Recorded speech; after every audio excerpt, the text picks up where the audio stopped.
Once, there was an ascetic monk who decided to leave his village and retreat to a remote, uninhabited mountain to lead a life of austerity and meditation.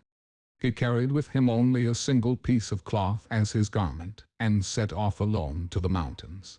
After a while, he realized that he needed an extra piece of cloth to replace his worn-out garment when it needed washing.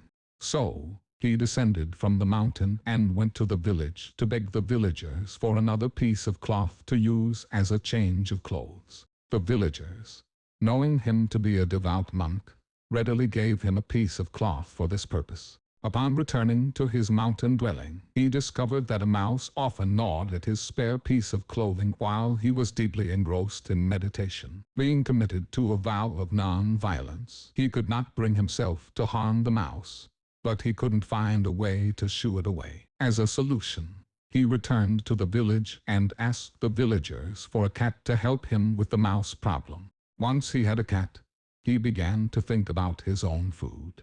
He didn't want the cat to harm the mouse, but he couldn't rely solely on the wild vegetables he gathered. So, he asked the villagers for a cow to provide milk for the cat. Over time, the monk realized that taking care of the cow required a significant amount of his daily attention.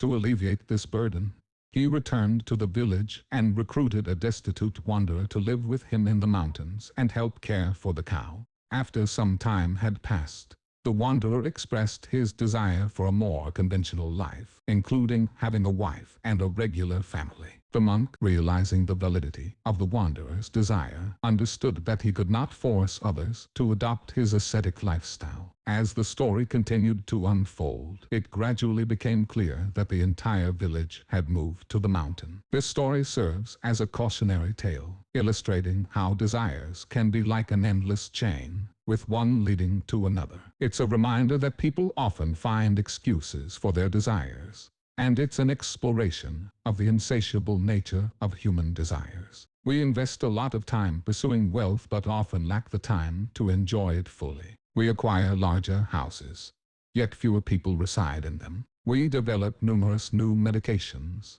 but health remains elusive. There's an abundance of food, but it lacks nutrition. We travel to the moon and back, only to find it difficult to visit our neighbors. We conquer the external world while remaining ignorant of our inner worlds. Despite having the most freedom since the dawn of time, happiness eludes us.